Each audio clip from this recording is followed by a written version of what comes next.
We're live, back in the studio. Who are we again? We're Bravery Punch.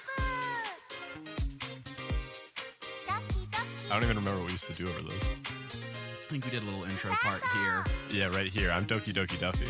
And I'm Kunai Kennie. What are we talking about today? The latest and greatest in shonen anime. Stay tuned.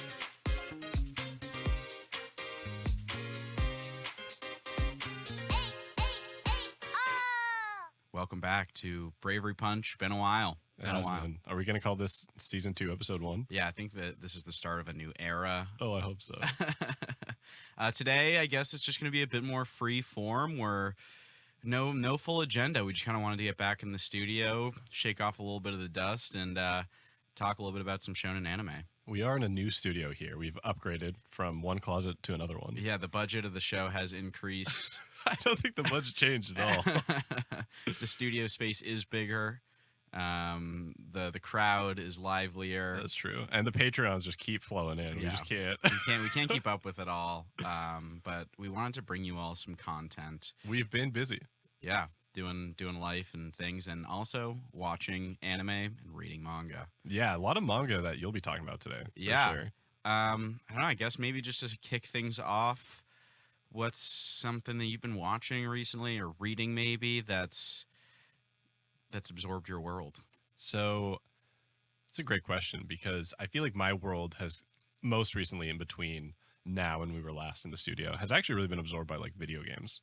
We're not a video game show though, and unless it's like anime adjacent. But you know, I was in the ring for a while playing Elden Ring, back on my Super Smash Bros. Melee grind. But in terms of like the anime and manga scene, Fire Force has probably been the biggest thing I've gotten into recently. Mm-hmm. Haven't finished it though.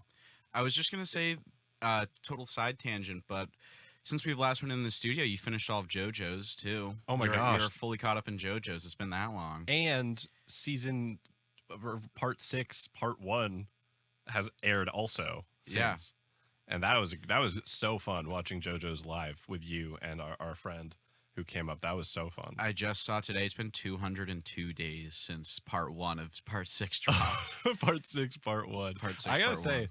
Jolene is my favorite JoJo by far so far. I think she definitely is the most dynamic of the JoJos, which I really appreciate about her. A lot of other JoJos I feel like are pretty set in stone in their character. They don't have like a ton of character growth so much as they affect kind of the people around them. And maybe Joseph, you could say, has some sort of growth, becomes a slightly more mature in part 2 as it goes on. But I would say, for the most part, a lot of the JoJos don't really have a huge character arc. But I think Jolene really does have a really amazing arc, and I'm excited for you to see the rest of it. Yeah, and I like it. It handles something. I think it does like the nostalgia factor well, where it's clearly mirroring Jotaro's arc. That like he had to save his mom, and she's trying to save him, but it's kind of flipped on its head, which I think is cool. Where instead of her having to travel around the world to save her like parent, she has to travel the prison of prison. Yeah. The world of prison. So just so you guys know, in order to look at my wonderful co-host here, I have to turn my head. So the audio ever sounds kind of funny. It's because I'm turning to look at this beautiful man beside me. Oh my gosh. Yeah, I mean, I don't know how deep we want to get into it too, but also we have both finished Attack on Titan as well since we've last been in the studio. That's gonna deserve a whole freaking episode.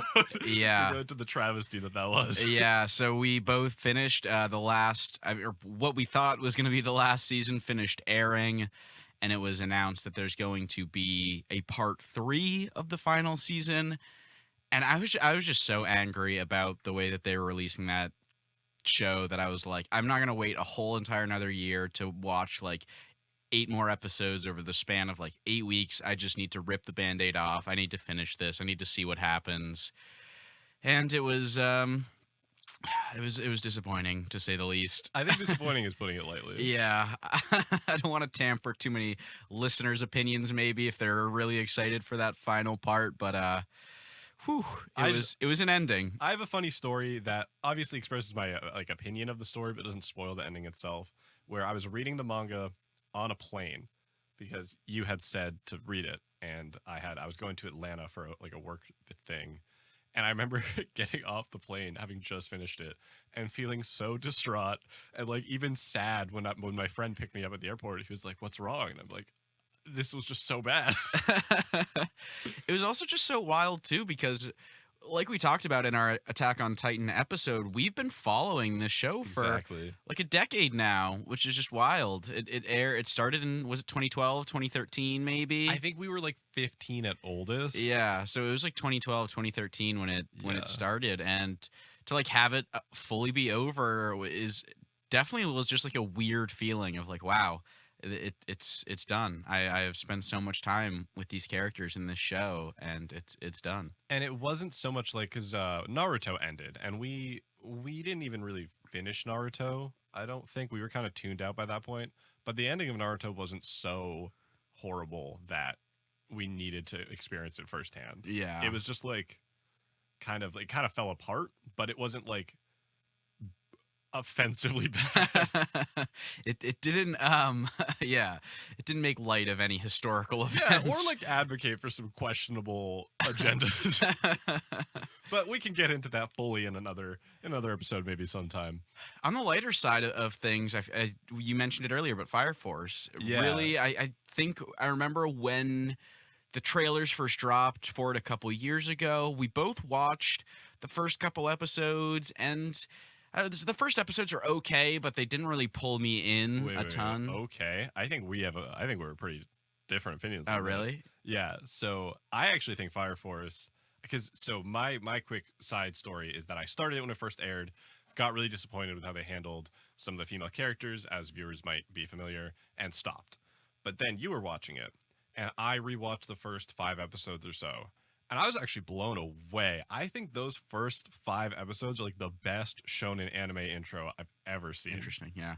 I like it. I think it's good, but I think as the show kept unfolding, I found myself more invested in it, and I can't believe you don't like those first episodes. It's not that I don't like them. It's just I remember when I first started watching the show like week to week, it just didn't like grab me enough to want to keep going week to week. But I really have enjoyed watching it. I'm super excited. Season 3 was just recently announced that it's in the works. I don't know who David is and what he's doing over there. What he's doing with his productions. I want to gush about the opening of the show if I can. Yeah, sure. The first couple episodes. Yeah. And I'm talking about before they introduce Tamaki, because obviously she comes with a lot of like problems that are not great, and I don't love the way they handle her or the female characters of the show necessarily. Even though I'm definitely what's her name, Maki? Yeah, I'm a big Maki fan, of course. But just I think the first couple episodes are so good because they set up this intrigue. They set up the characters really well. The animation, David be producing. Mm-hmm. David really do be producing. Mm-hmm. And you mentioned it, like the sounds of his Yeah. fire. The sound design of that show blows me away every time. It's so Just like cool. that. I love it. I love it every So time. I don't know, something about those first couple episodes. I was watching it again recently, and I was like, wow, this is actually so good. They set up the intrigue really well. They introduce you to the characters quickly, and I think probably just the thing that got me most excited is that there's no school involved. Mm-hmm. Like I told you this when we were talking about it the other day.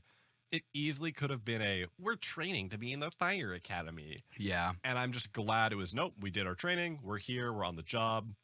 And by doing that, they get some like emotional beats really quickly. Yeah. Like the scene where they save, or they don't even save, they have to like kill the girl's dad, and they talk about like how they hide their weapons and stuff.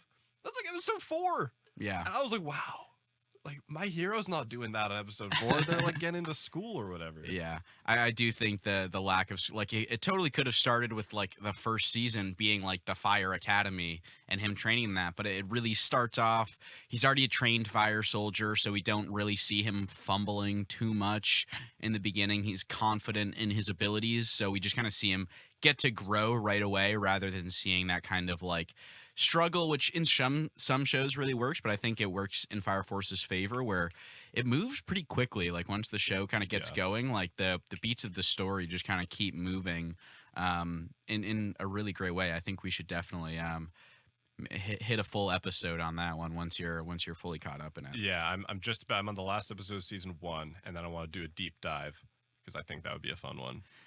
Yeah, the other shonen we aren't fully caught up in right now, but I would say Spy Family is the other Yeah, it's shonen. the It's big different one. shonen. Different Shonen Plus. Zui, yeah, whatever that was called. But this one's at this point and where we are in the anime, it just seems like it's mostly about Anya. It's the Anya show. Yeah, we're a couple ups behind, but I don't know. Would you say you're liking it, or we've been watching it together and we've stagnated on it recently? Yeah, I enjoy it. I think it's mostly just cute, heartwarming from what we've watched it. We're not fully caught up in the show as of today's date. But I like it. I think, a lot of what we talk about on Bravery Punch is kind of like the structure of shonen and I guess more the classical style of shonen, and this really doesn't have any of that. We don't have really have a hero. We don't have a power system. We have a crew, but a family, I guess. Yeah. But it's totally not what I would think of when I think of shonen anime. But it is published in a form of shonen Jump, and it's interesting. It's cute, and I guess I enjoy this kind of course for shonen to have some less serious, lighthearted stories. But it hasn't knocked my socks clean off, Yeah, I agree. I was really hoping it would be more akin to Kaguya-sama, which is near and dear to both of our hearts. I feel A shonen maybe. Yeah, maybe one day.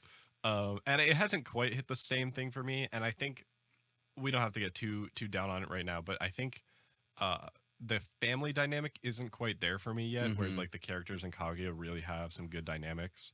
Like the wife, has really just been kind of ditzy so far, and I want her to be cooler and have to like hide murders from people. And so far, she's just been like, "Oh, I'm a bumbling housewife." Going into the show, I was totally blind on the whole premise. I thought they were already a family from the get-go, and that it was just gonna be.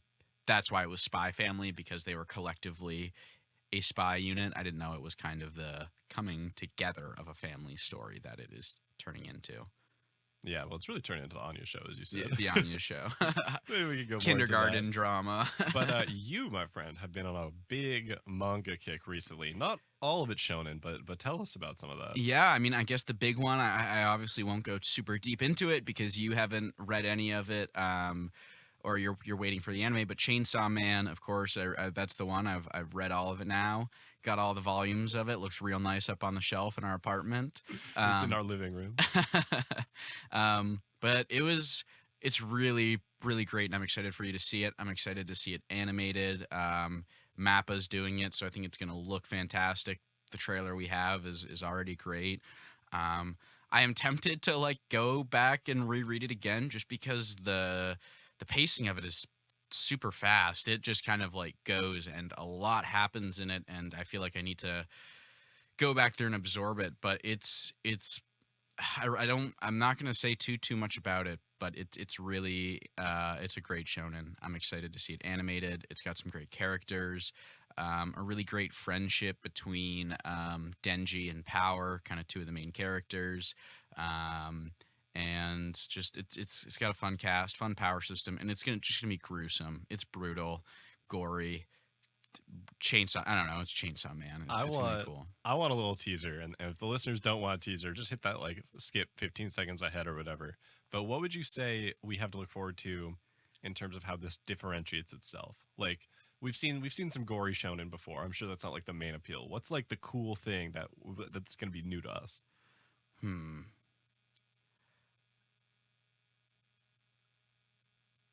I think it's really ruthless with its main cast of characters.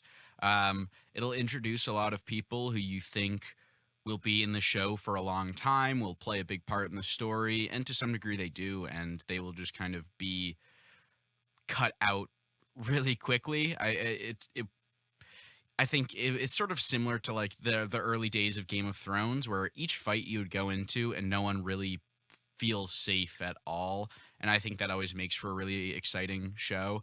I think shonen doesn't really do that a lot. I think it's usually a lot of characters have a solid amount of plot armor on them, but Chainsaw Man really takes that away, and nobody is safe in any fight, and it's really brutal and intense with characters who you think are main characters. I mean, they are main characters, but they're just taken down in an instant, similar to like how JoJo's is. I think at times when deaths of characters are just so quick and out of nowhere that you barely even have like the real time to say goodbye to them. Wow, that will be exciting. Yeah. Yeah, so JoJo's, I'm deep into Berserk now too. I know. I was gonna say, speaking of unsafe. Yeah, speaking of unsafe, brutal, gory, intense, gruesome. I just finished before we stepped into the studio. Actually, Volume 7 of those deluxe bad boys I've been getting, and another great one that looks good on the shelf in the living room. They're like black Bibles of not that, not that kind. They are just these big leather bound Bibles in our living room, and they look great. But just another really, it's not. I guess it's technically not shonen, right? At this point, it's I don't think it was ever. It's Viz. I think it's published in like the Viz owns stuff. But, yeah. I don't know what it's considered. Yeah, I don't know what it's published in. But it's great. Poor Guts. He's going through all the bad stuff. And the art. I think the art is really what has been keeping me hooked in through this a lot. I mean, it's great storytelling, but every spread, every page, I just like have to pause for a moment and take a look at it. The other fun thing I've been doing with this, and I did it with Chainsaw Man and Akira, the other thing I've been reading, but I've started making playlists for the manga that I'm reading. So it's the background. It's like I'm setting the score to a movie of the anime in my head. So, if anyone's interested. Yeah, maybe you could post those. Start posting them. Yeah, my Berserk. I have 3 of them so far. But, I think I want to...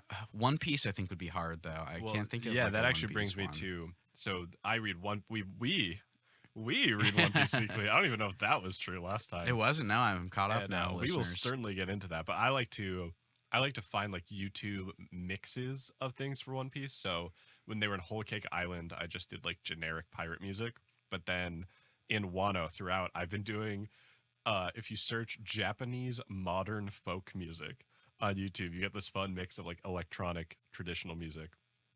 And definitely the music, if it's right, can add to the mood of whatever you're reading so much. Oh, yeah. During the eclipse scene in Berserk, the song that was playing was a song by the Velvet Underground called Venus and Furs. One of my favorite songs, but it was perfect. It was the perfect song to have for that moment, and I was just really, I was like proud of myself for the playlist, and all that. So it was a great moment. So I recommend that to people out there. Try to make a little playlist for what you're reading. It adds a little spice into it. I think a fun mini series we could do maybe in the fall is I waffle between reading and not reading Berserk, and I don't think I have room right now for that level of a story, but I think there will come a time when I'll need your guidance through the volumes of that story. It's also an emotional commitment too. Exactly, that's what I mean. You got to be a little bit in a dark place to really absorb the story. But it's exciting too, and we're in a timeline now too. Sadly, what's the offer? Miura Sensei. Yeah, sadly passed away just a couple months ago at this point. I think like a year ago. Was it a year ago? I don't know. It was within the last year. Yeah. But it was just announced that it will be continued on by the team, which I think is really exciting. Some people might not consider it a continuation because it's not the official author, but I mean, to some degree, I think it is closure for what deserves like one of the greatest revenge tales of all time, I think. So that's exciting. A lot of continuations announcements, I feel like. Oh, yeah. We have Hunter x Hunter continuing as well. I mean, it might only be like 4 chapters for the next decade, but I'm just glad that again, blanking on his name. I can't remember his name off the top of my head. But that he's feeling in good health to create some more content. I think it's that's good that he's feeling that. Should we head over to Wano now? Yeah. Do you want to take a quick breather before we Yeah, it gets hot and heavy in the studio. Yeah, there's no air filtration in here. When we're back, we are getting into all things One Piece. We are both current now, so full spoilers ahead for that. Hope you stick around.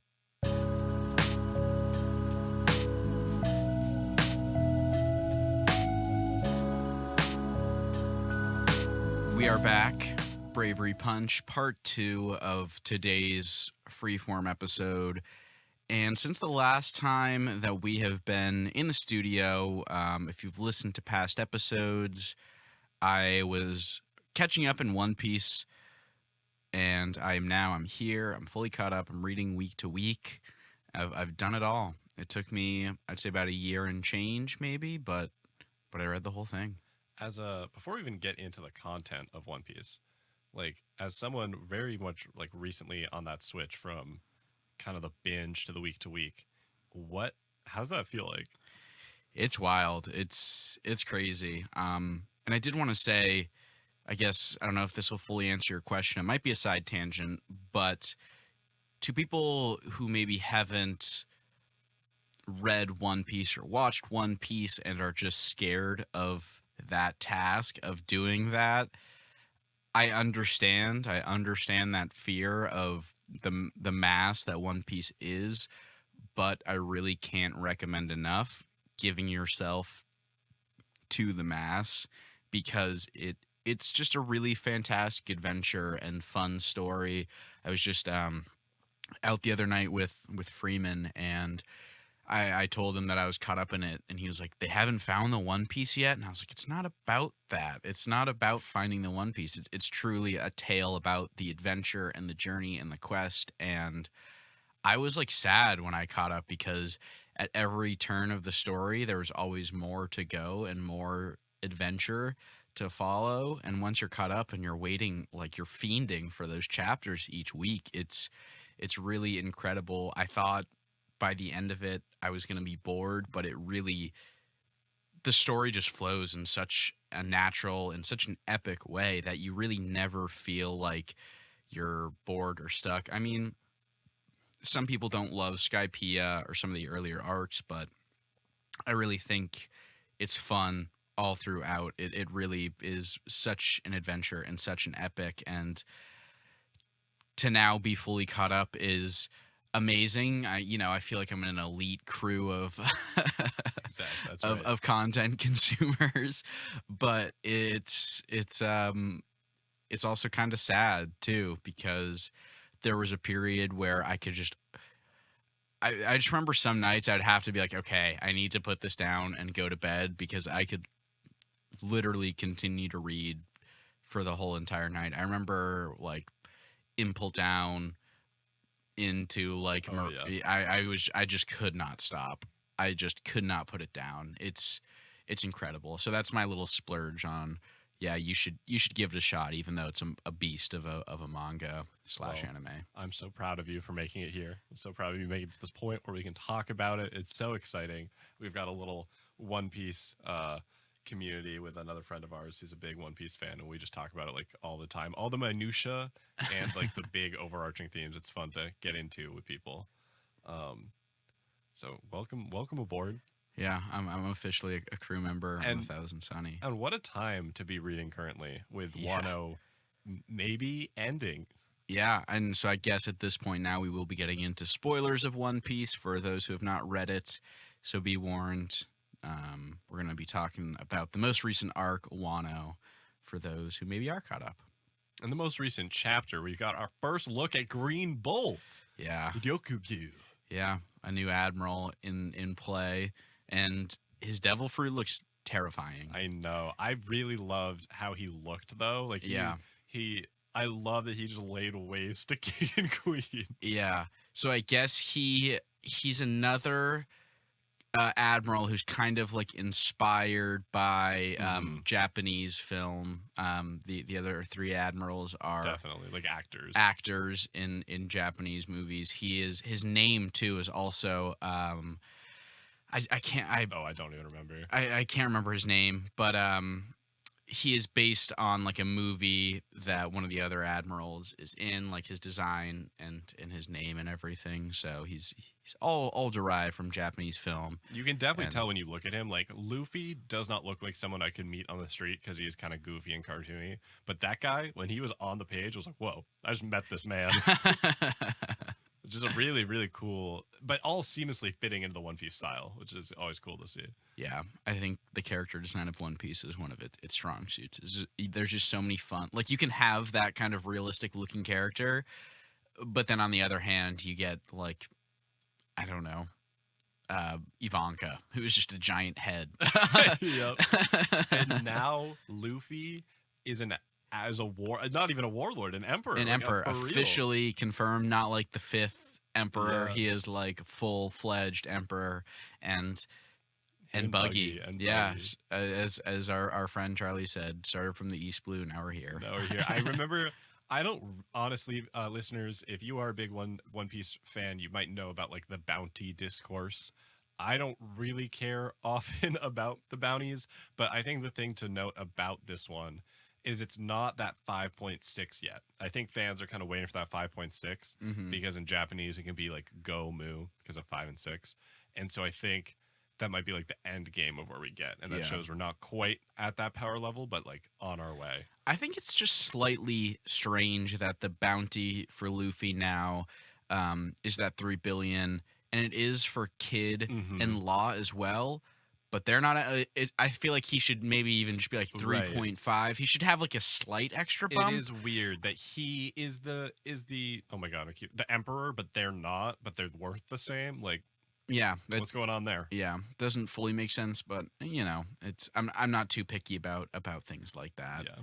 Yeah, Yeah, and we have Yamato on the crew now.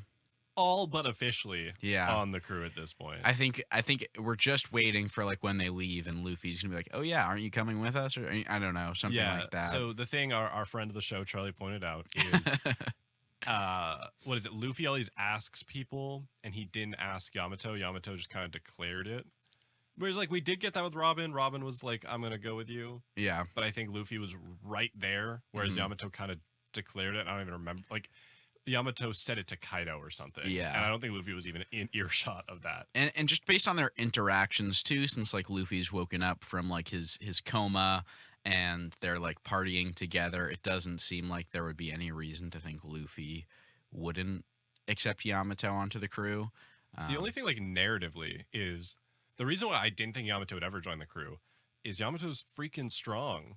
Like, I don't want to get into the like, ooh, stronger than Sanji. Like, I don't know, but it does like the niche was always that like Sanji, Zoro, and Luffy were like, we The gotta big- take the these three guys monsters. out. We Yeah, gotta the take big these three. guys out, and now it's like, are we gonna have another villain for Yamato to beat every Yeah. arc now? Yeah.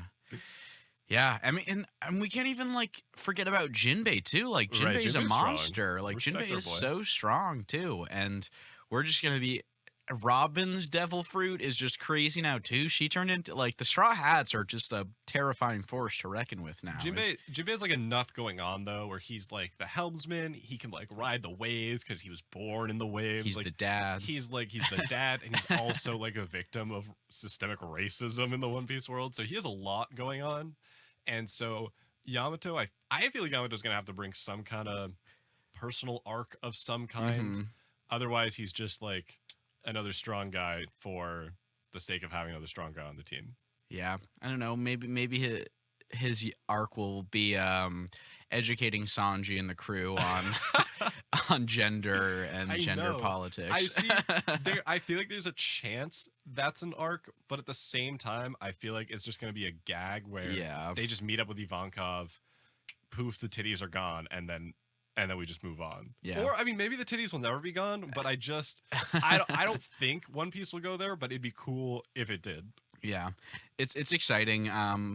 Also, pour one out for Carrot real quick. I know. What are we done? Is it over between Garrett and us? Yeah, I think. I don't know. Like, is Carrot just gonna be on Zoe and be like, "Peace"? Like, it's She been. was literally like, I think you asked when after the latest chapter or the second latest, with the bathhouse one. Yeah. You were like, was Carrot even in that one? Yeah. And she's like, in the background. in the background, like, Yeah, tucked away.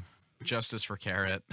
Like she had Charlie pointed out she has everything going for her. She's got the backstory. Her like mentor died in Pedro, and then in Wano she's just Gone. not used. Yeah. I don't know. Could have been a really interesting arc, but I don't know. It would be crazy to have a third crew member kind of join in this arc, Yeah. but I don't know. I have no personal like yearning for Carrot. It'd be like the rare time the goat Oda misses. You know, it's like a rare time for him to blunder in like setting up Carrot and then not using her. I feel like would be a rare blunder from the master. yeah. I think it's just going to be kind of like you need to fill Pedro's shoes on Zoe now or something. Yeah. But I don't know. I feel like it could still end with like you need to have your adventure before you come back and are, fit to be one of the Three Musketeers. Because if you forgot, she has a full page transformation into Sulong form. And it's awesome. And It was so cool. Like, what? And that's gone. And that's gone. And so, also the obvious that we haven't even need to state is Big Mom and Kaido are done. They're gone. They are defeated. They're not emperors of the sea anymore. There's no I'm not like I don't know. I'm not a power scaler, but I just thought Big Mom wasn't gonna be done. I just really thought there was gonna have to be an arc for individually defeating her, Luffy punching her in the face, the whole thing. This is a major villain that Luffy will never have to defeat on his own. Yeah, he ran away from her, mostly. Yeah, and then had the other two beat her. Not for him. He wasn't like, go do my bidding, of course. But yeah. He's not going to get that chance to punch her in the face. Yeah. That's okay, though. I think Law and Kid deserve that moment.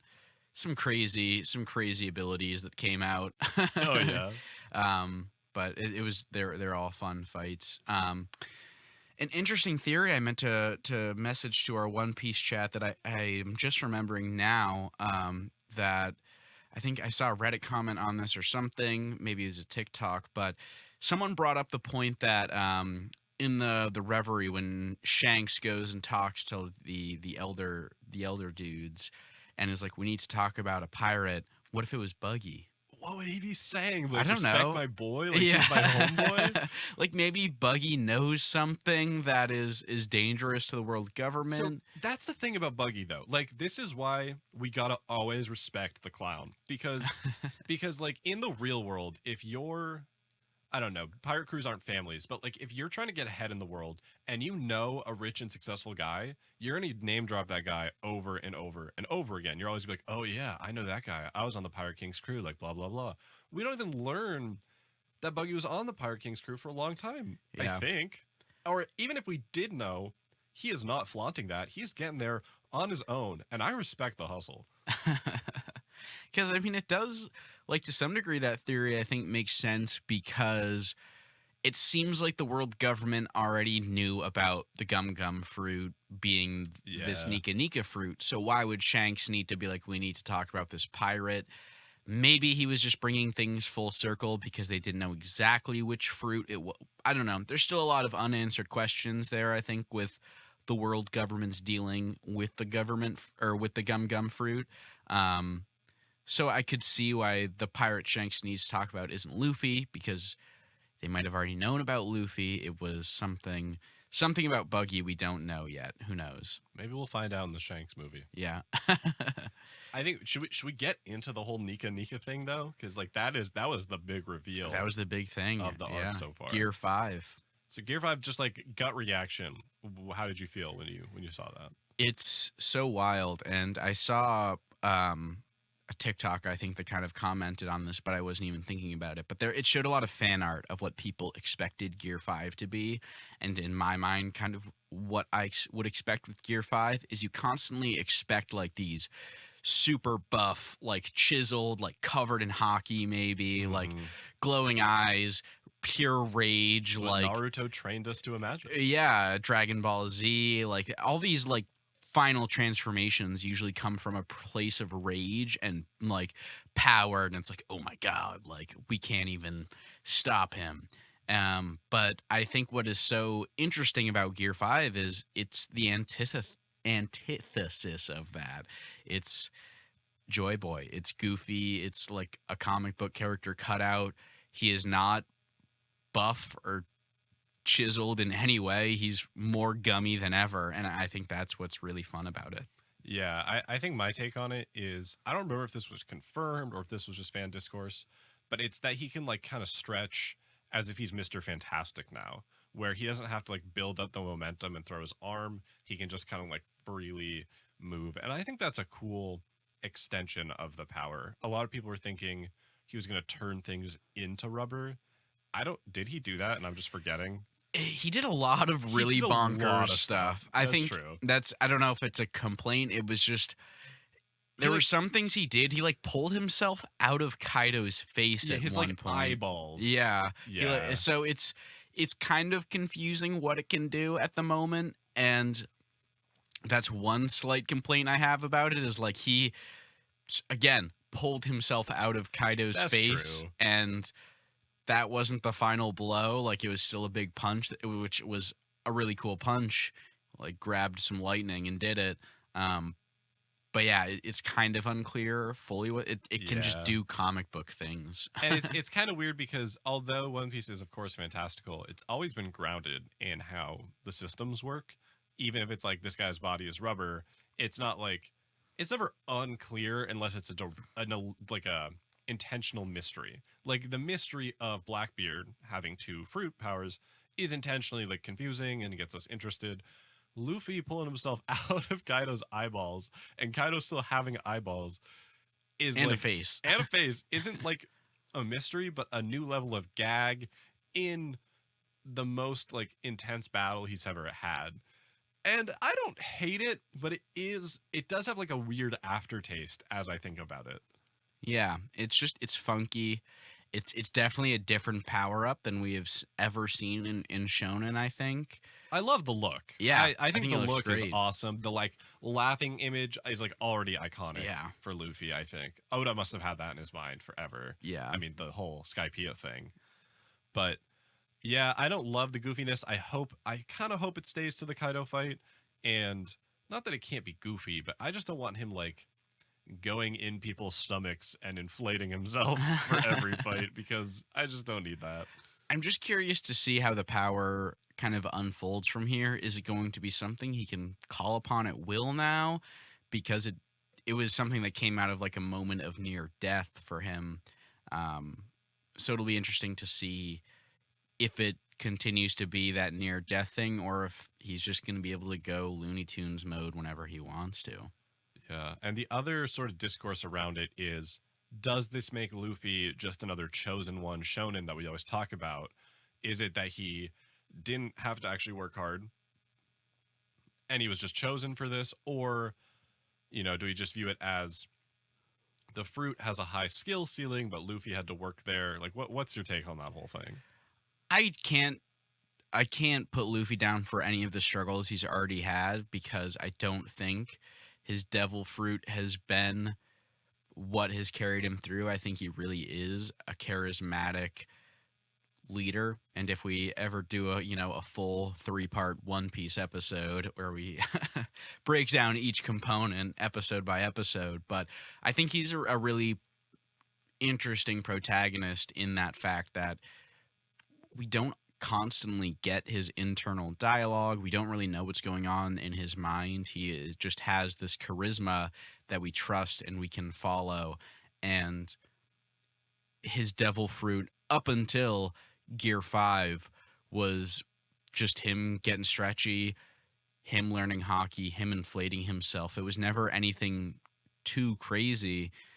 And again, it was just by chance too that he ate Shank's devil fruit. It wasn't, I mean, at this point, it's Who not knows? something that Maybe was, it was all planned in advance. Yeah, Dragon, his dad, set it Shanks up. is actually like that one Bleach villain. Yeah, Who as the knows? guy planned for this whole moment. But it's, I can't, I still think Luffy has worked to get to where he is. He still doesn't have that same sort of chosen one feeling that, like, Naruto did, for example, or Goku. They're not like the destined hero.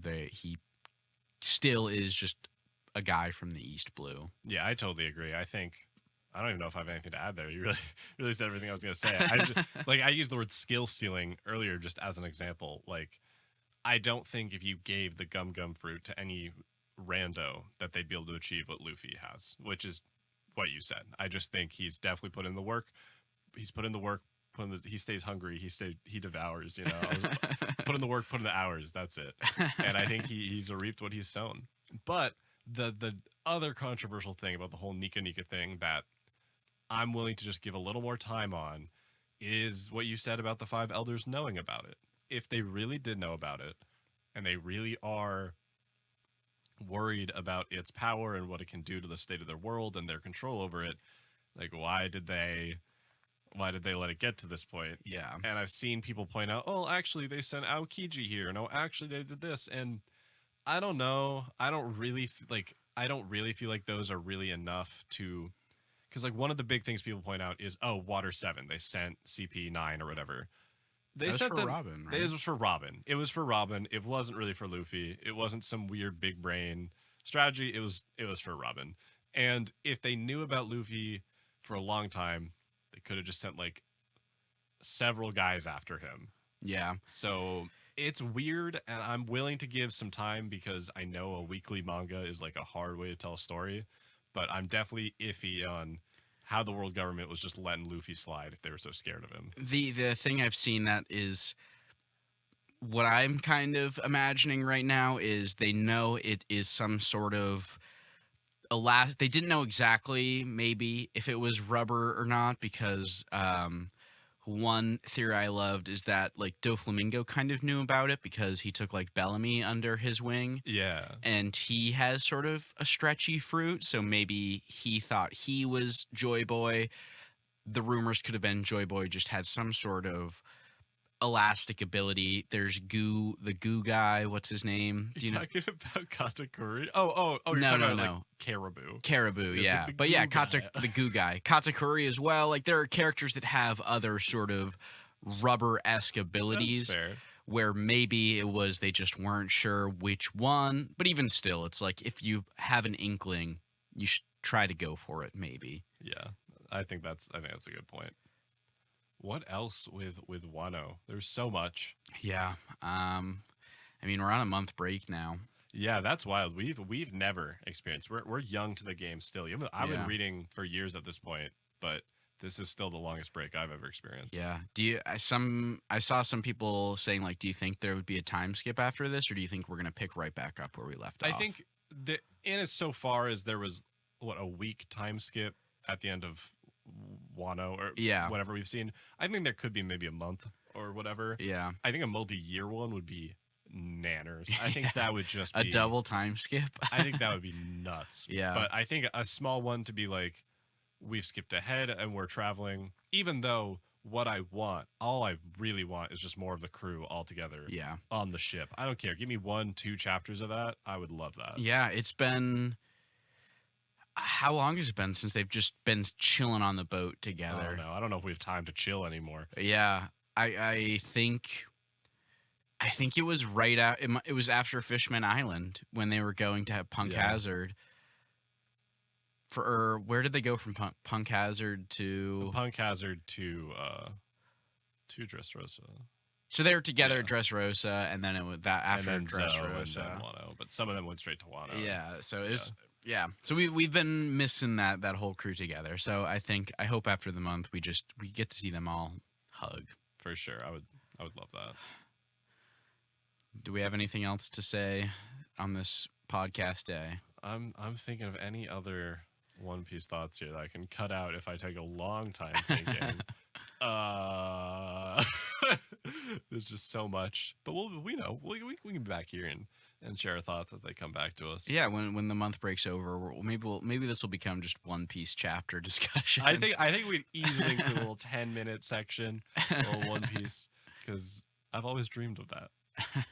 We'll get the legend Charlie, who we've heard so much about on this podcast. On this show, he'll be known as Husbando Hardy. Husbando Hardy one day. He's the mythical legend of this podcast that will hopefully join us. And our authority on One Piece as far as it goes. You know? I mean, he's our authority. He's the reason we're talking about One Piece today. Yeah. Well, unless we don't have anything else to share, I suppose we can wrap there for today. Yeah, I think I think we've talked a lot of One Piece. I've been Doki Doki Duffy. And I am still Kunai Kennie. Thanks for listening to Bravery Punch. Stay brave. かっこいいアニメパワーアップドキドキスタート If you're enjoying the show, please follow and rate us wherever you get your podcasts. And share the podcast with any friends or would-be weebs